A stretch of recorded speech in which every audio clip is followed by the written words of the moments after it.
Begitu, maaf ya, agak telat. Iya, nggak apa-apa. Gimana perasaannya Kak hari ini? Hari ini tuh ya, saya tuh merasa kayak agak linglung-linglung gitu loh Mbak. Kayak apa ya? Bingung gitu. Makanya tadi tuh kayak telat jadinya bergerak karena udah bingung, ini saya mau ngapain ya kayak gitu. Terus capek gitu rasanya. Gitu sih Mbak rasanya. Apa sih yang mengganggu pikiran Kakak akhir-akhir ini? Akhir-akhir ini saya tuh kayak apa ya Mbak ya, suka suka nervous gitu, suka apa juga, lupa napas loh Mbak. Kalau habis mikir ini terus dada saya suka deg deg deg deg gitu. Terus kalau malam tuh saya jadinya susah tidur Mbak.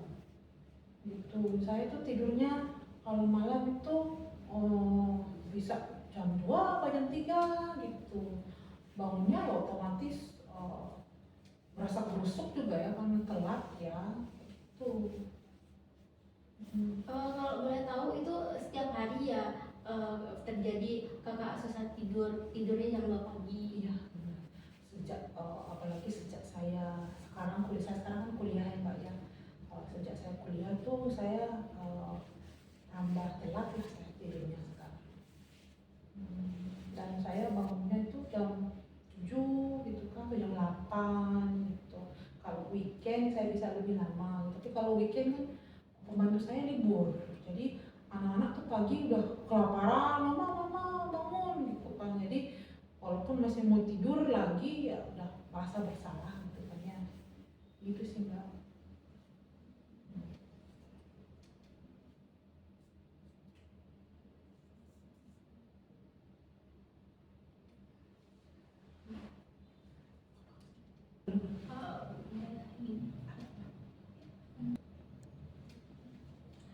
Sepertinya kamu merasa cemas ya karena banyak tuntutan pekerjaan, kuliah seperti itu. Iya benar-benar. Saya tuh merasa cemas sama apa namanya, beban yang harus saya kerjakan gitu kan ya. Karena selain saya kerja dan kuliah, saya juga ibu tunggal gitu ya. Jadi kayaknya tuh semuanya tuh harus saya pikirin sendiri gitu ya. Jadi nyari solusi, terus harus bagaimana operasional kesehariannya itu. Jadi eh, ibaratnya itu kayak to do listnya banyak banget. Kalau belum kelar itu agak susah buat nyari relaxnya biar bisa tidur kayak gitu Mbak. Berarti kakak setiap hari memang seperti itu ya, merasa kayak susah tidur. Susah tidur setiap harinya. Karena saya juga seringkali kalau malam itu buat tugas, jadinya anak-anak kalau udah tidur saya bisa lebih rileks fokus untuk belajar sama bikin tugas. Setelah itu selesai, pasti saya perlu menenangkan diri dulu. Setelah itu baru dah saya bisa tidur. Jadinya nggak kerasa udah jam berapa gitu kan ya. Ya, jadi memang saya kurang tidur gitu. Kalau boleh tahu anak-anak itu tidur jam berapa biasanya Kak? Anak-anak tidur jam 9, jam 10 tergantung sih. Tapi di antara range itu saya biasanya sudah saya berusaha untuk spending time sama mereka ya, dari jam setengah 9 lah minimumnya sampai jam 10 itu buat mereka saya blok, karena saya mau memberikan yang terbaik buat anak-anak saya. Biar anak-anak itu tidak merasa kekurangan kasih sayang, kurang apa namanya, kedekatan batin itu sama orang tua. Karena orang tuanya sibuk gitu kan, saya nggak mau anak-anak merasa begitu. Jadi saya lebih milih nggak usah saya ngurus yang lain gitu kan, kalau malam buat mereka aja gitu, supaya mereka juga merasa oh mereka diperhatikan kayak gitu. Kakak ngurus anak-anak sendiri atau ada yang membantuin kakak? Ada yang bantuin saya di rumah itu. Pembantu saya itu dia tinggal di rumah itu, dia off satu minggu satu kali, hari Minggu. Jadi kalau hari Sabtu itu kadang saya masih ada kesempatan buat ngejar kerjaan atau ngejar tugas gitu kan. Kalau sore udah sama anak-anak itu full, itu kan pagi sampai siang itu kerjaan gitu kan. Sore itu full sama anak-anak, karena ngantarin mereka juga ikut ekstra apa, berenang, gimnastik atau apa gitu. Kalau minggu itu full buat mereka. Jadi memang saya capek rasanya, karena saya tuh nggak mau bikin sesuatu tuh setengah-setengah mbak. Kalau saya kerja itu mau saya maksimal kerjanya, harus seluruh effort saya gitu. Begitu juga dengan kuliah, saya juga nggak mau kuliahnya setengah-setengah gitu. Satu sisi anak-anak juga nggak mungkin disuruh apa namanya banyak mengalah gitu kan. Jadinya memang saya yang mengalah buat diri saya, tidur saya yang saya korbankan. Kakak kerja setiap hari apa aja? Sebenarnya kalau kerjanya itu saya ngatur sendiri ya. Jadi saya mau kerja seminggu itu bisa setiap hari atau nggak setiap hari itu bisa. Karena apa namanya jadwalnya itu saya ngatur kapan mau ketemu klien gitu. Kadang ada sih yang tiba-tiba mendadak itu harus saya datengin, atau ada yang client service, atau ada memang yang perlu konsultasi gitu ya. Jadi jadwalnya juga itu kadang nggak menentu. Jadi bisa saya simpulkan dari yang tadi kakak ceritakan, kalau kakak itu merasa cemas gitu seperti itu ya, merasa kewalahan karena banyak tanggung jawab yang kakak ambil gitu, terus merasa capek juga karena mengurus banyak pekerjaan, antara pekerjaan, kuliah, ngurus anak-anak juga di rumah. Dan juga kakak juga sempat mengatakan linglung juga. Ya itu udah kayak suka gak fokus gitu. Jadi kadang tuh apa ya, brain fog gitu ya. Mungkin itu ya karena kurang tidur ya. Mungkin itu juga.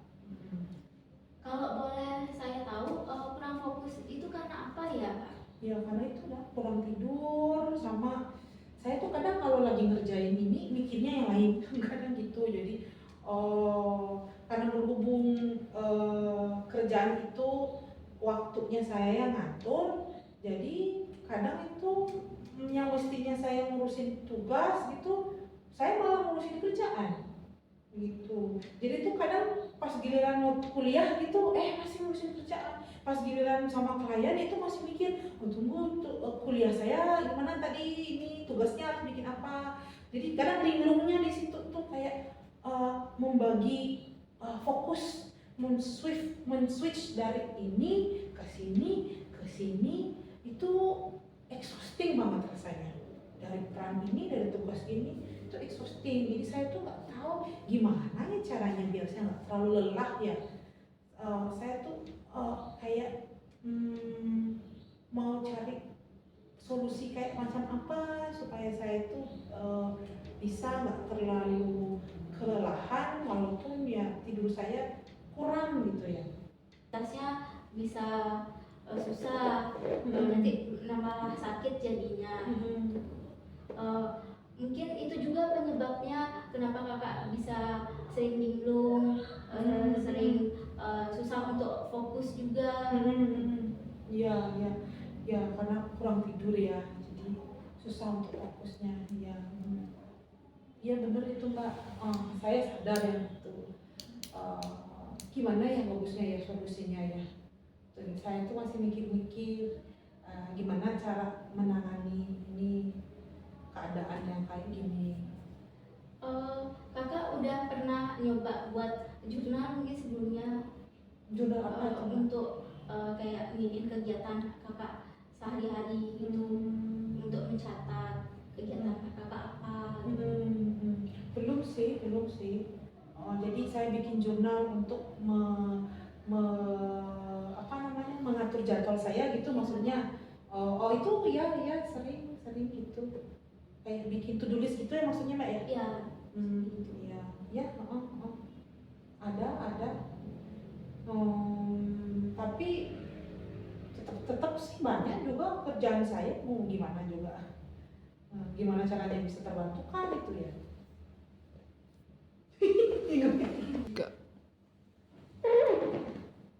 mungkin kakak bisa mengevaluasi lagi ke jurnal yang kakak buat. Mungkin jadwal kegiatan yang kakak buat itu kegiatannya yang terlalu banyak.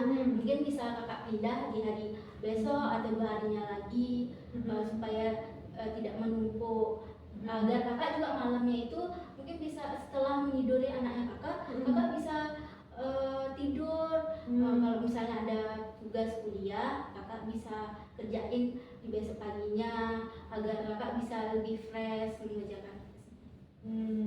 Selama ini saya belum pernah coba ya, Mbak ya, karena itulah mungkin terlalu nervous duluan gitu, kayak pingin nyelesain langsung hari itu. Tapi emang bener ya, memang kan saya harus pandai-pandai menahan diri gitu. Jadi kalau memang apa bisa saya beresin besok, mending besok aja gitu ya, biar malamnya itu saya bisa dapat tidur yang cukup.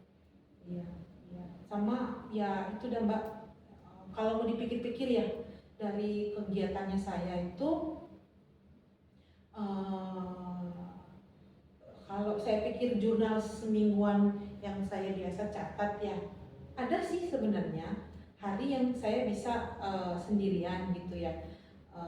Ada Kamis sore itu saya sepertinya bisa, kalau nggak ada klien yang minta ketemu atau nggak perlu servis klien atau ada laporan apa yang harus saya kerjain, mungkin bisa itu saya meluangkan waktu. Saya ngerti Mbak, memang penting itu mengutamakan diri juga ya, dengan keadaan yang memang tidak bisa saya ubah ya, memang tuntutan kehidupan. Ya memang saya yang harus pintar-pintar memanage energi saya gitu. Ya saya mungkin nanti akan jalan-jalan di pantai mungkin itu kalau hari Kamis itu. Sebenarnya teman saya ada sih yang ngajakin sebelumnya, cuman itu saya udah malas duluan baca chatnya, udah capek megang apa adanya lagi nanya ajak-ajak keluar gitu. Tapi ya mungkin memang saya perlu juga tetap bertemu dengan teman gitu, biar apa namanya, ada refreshing lah sedikit gitu ya Pak. Ya, itu emang sangat bagus agar tidak stres juga lama-lama kan. Jalan-jalan bisa bareng-bareng teman, seperti itu. Ya, terima kasih banyak sarannya Mbak. Mungkin saya akan coba praktekkan itu tadi sarannya Mbak. Ya, baik, terima kasih ya Kak atas konseling hari ini. Kita ketemu lagi di sesi selanjutnya. Ya, makasih ya.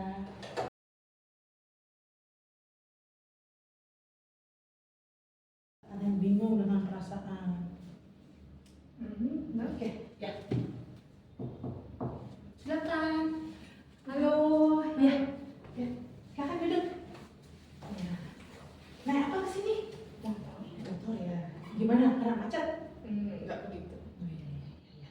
Nah, coba ceritakan gimana perasaannya hari ini. Ya, gimana ya? Sulit sih untuk dijelasin sih. Dibilang sedih, enggak sedih. Senang juga. Mereka, cuman ya adalah rasa sakit gitu sih. Sepertinya kamu tuh bingung sama perasaan kamu saat ini ya. Ya, soalnya aku juga gimana ya untuk bilang oh aku lagi sedih, kok aku dibilang lagi seneng juga enggak, cuman akhir-akhir ini ada satu emosi yang terus nempel di saya ya, cuman saya bingung mau kasih nama emosi itu apa. Cuman yang bisa aku katakan tuh emosinya tuh sakit gitu, sakit di dada, cuman bingung aja, ini sakit apa ya gitu. Pas saya cek sendiri pun kalau lihat dari internet saya juga bingung. Kayak bukan sakit fisik deh, cuma saya nggak bisa nemu definisi yang tepat. Sudah berapa lama ini kamu merasa kayak gini nih, udah merasa bingung dengan perasaannya, merasa sakit di dada, itu udah berapa lama? Untuk berapa lamanya sih saya kurang bisa bilang pastinya ya. Cuman kalau saya aware-nya sih saya baru-baru SMA ini saya udah aware sih. Saya udah aware oh ternyata perasaan itu nempel di saya ya. Cuman akhir-akhir ini untuk beberapa waktu belakang ini rasa sakitnya tuh makin dalam sih. Dan makin dalamnya itu kayak makin terasa aja dia daripada sebelum-sebelumnya. Merasa sakit di dada itu. Kalau boleh tahu apa ada riwayat penyakit jantung sebelumnya? Kalau saya cek saya tidak ada ya. Ketika merasakan sakit itu di dada, apa yang biasanya kamu lakukan? Saya berubah jadi anak tantrum sih. Misalnya Tantrum. kayak saya kan punya adik nih, adik saya karena saya paling dekat sama adik saya, jadi saya bisa jadi diri saya itu kayak luapin semuanya dari segala amarah, kesel, sedih itu dengan cara mengganggu dia, entah dia cubit-cubit atau diajak bercanda atau di pukul-pukul ringan itu kayak gitu. Jadi kalau kamu bersama dengan adik kamu, kamu tuh merasa bebas untuk bisa mengekspresikan diri kamu gitu ya. Kalau ketika lagi main sama adik itu atau lagi marah-marah sama adik itu, apa yang kamu rasakan setelah kamu tantrum? Lega sih, tapi di satu sisi saya juga merasa kayak bukan diri saya. Tapi itu yang paling cepat untuk ngeluapin itu semua kan. Di satu sisi itu juga paling cepat buat saya jadi capek. Jadinya saya gampang tidur jadinya kan. Jadinya capek dan jadinya pengen tidur ya. Setelah mengekspresikan diri. Ketika mengekspresikan diri itu biasanya dengan meluap-luap atau dengan penuh emosi atau sekedar bercanda-bercanda biasa. Tergantung seberapa intens ya. Misalnya kalau dia intens banget, saya bisa ngeganggunya benar-benar ngeganggu sampai dia marah. Kalau kayak ringan paling cuma bercanda biasa. Iya. Nah, jadi kalau yang saya dengar dari adik bilang nih, sepertinya kamu nih sedang mencari cara untuk bisa meluapkan emosi kamu yang selama ini kamu tekan. Ya. Itu dalam dunia psikologi kita sebut dengan katarsis, mencari pencetus gitu ya. Nah, apa ada yang lain biasanya kamu lakukan gitu ketika sedang merasa intens emosinya? Apa ada selain tantrum, apa ada cara lain yang biasanya kamu lakukan? Kalau saya sih pergi sih keluar dari rumah, jalan-jalan kemana sendirian kayak gitu, untuk nyari angin. Atau enggak saya pergi pokoknya jauh, pokoknya sejauh mungkin dari rumah. Jalan-jalan jauh yang sendirian gitu ya. Itu ketika kamu jalan-jalan sendiri itu apa yang kamu rasakan? Rasa lega gitu, lega, bebas. Karena gimana ya, bisa menghirup udara segar ketimbang pas di rumah. Ketimbang di rumah ya, gitu ya. Kalau boleh tahu di rumah itu gimana keadaannya? Ya kalau saya bisa gambarin, rumah saya tuh panas banget. Dimana orang tua saya tuh seringlah bertengkar. Di satu sisi mereka sering bertengkar, mereka juga sering nuntut gitu deh, nuntut ke anak-anaknya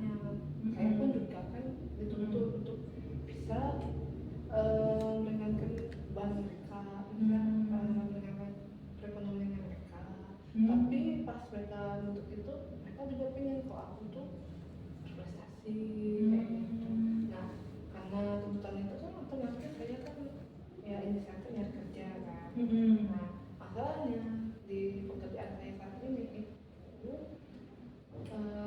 shiftnya itu atau shift waktunya itu sering bertabrakan sama kuliahnya, jadinya saya harus memilih yang mana saya harus korbankan antara waktu kerja atau waktu kuliah kayak gitu.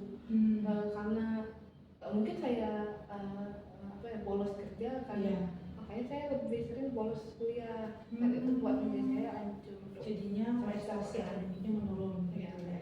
Jadi sepertinya kamu ini sedang merasa dilematis juga karena ada tuntutan di rumah sama ada tuntutan dengan akademis juga ya. Kalau boleh saya rangkum sedikit apa yang sudah kamu ceritakan tadi,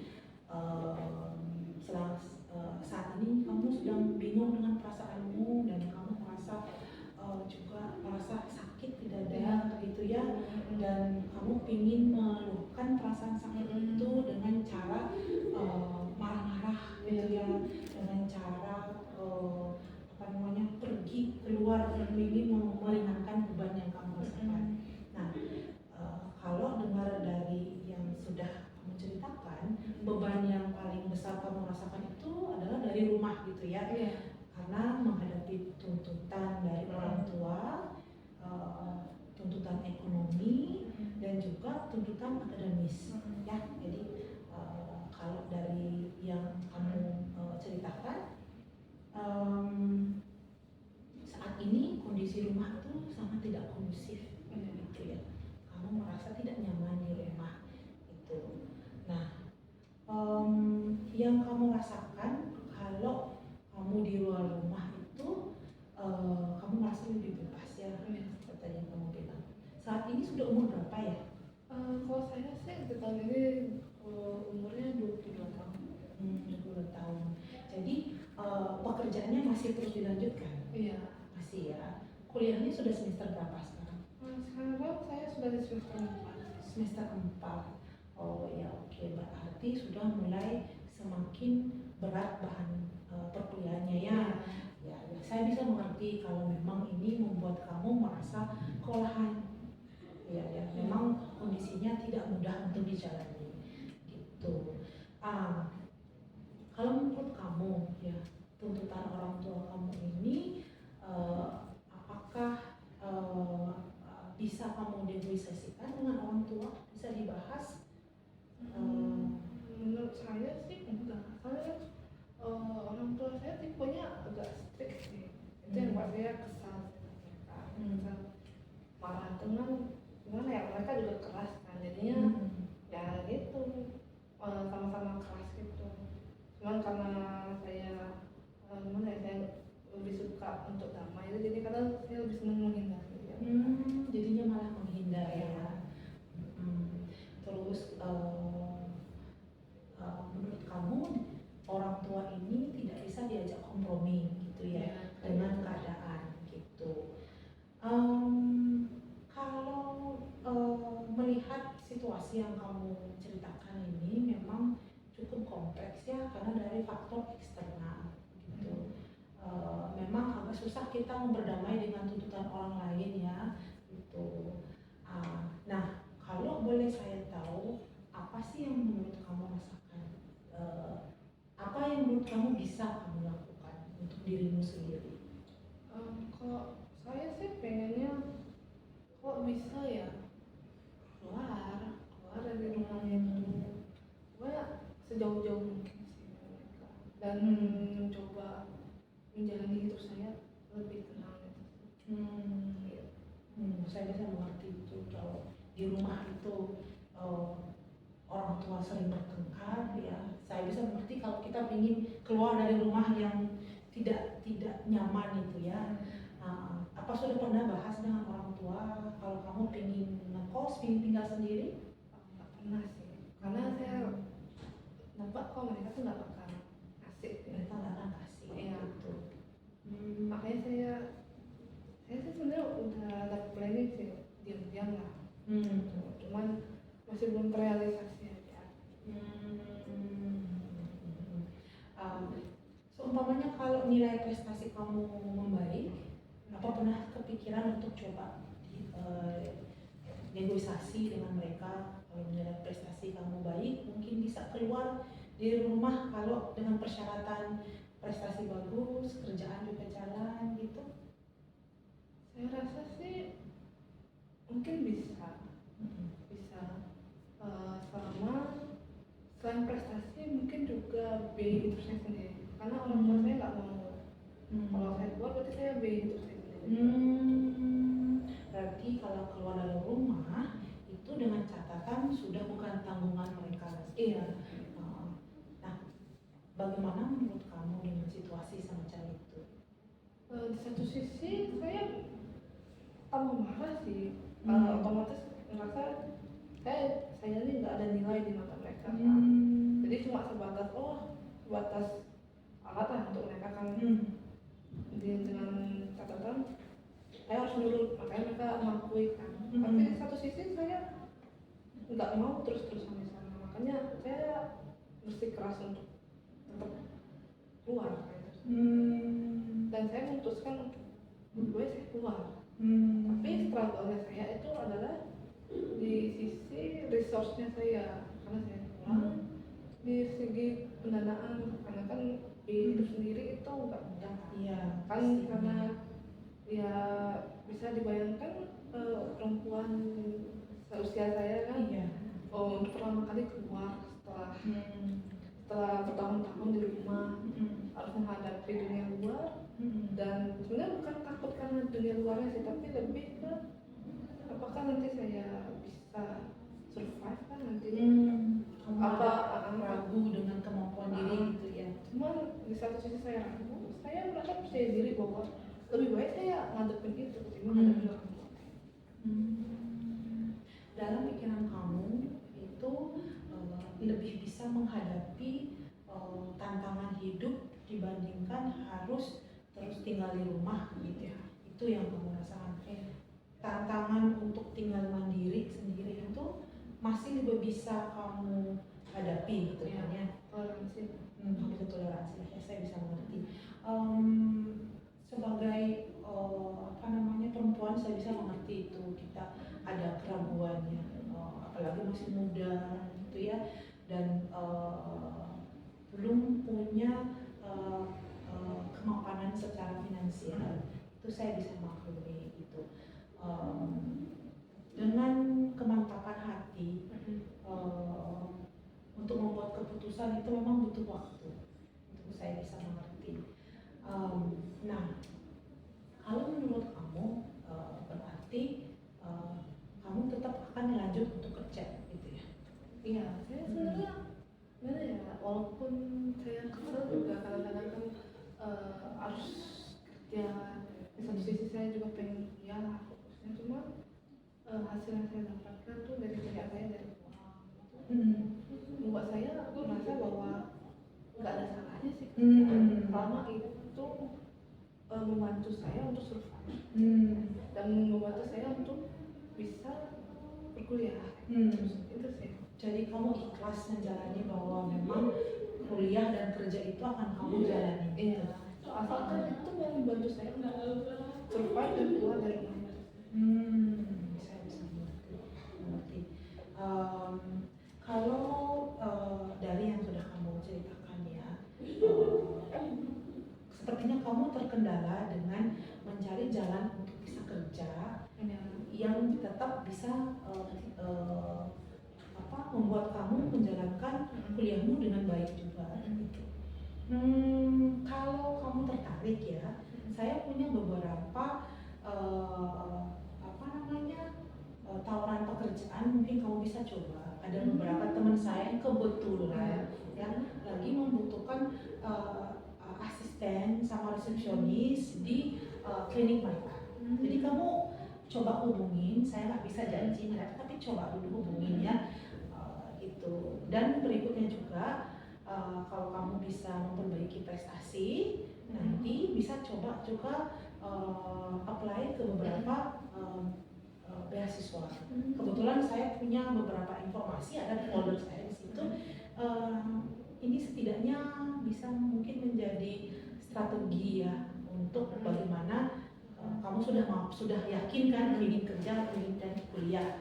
ini ada solusinya, mau coba silahkan coba gitu kan. Kalau tidak pun mungkin kamu bisa memikirkan solusi yang lain gitu. Ya, saya cukup tertarik sih sama yang ditawarin. Ya gimana ya, cukup bisa membantu kayaknya. Di satu sisi saya bisa bekerja, bisa juga fokus kuliah, dan saya merasa tawaran yang kakak kasih itu bisa saya pertimbangkan. Coba aja dulu dibaca-baca dan di-apply. Saya nggak janji itu akan diterima ya, tapi setidaknya ada pilihan yang bisa, ada strategi lain yang bisa kamu jalankan. Gitu deh. Ya oke, waktu kita untuk hari ini kita sudahi dulu. Nanti kita lanjut lagi, kita akan bahas strategi berikutnya. Oke.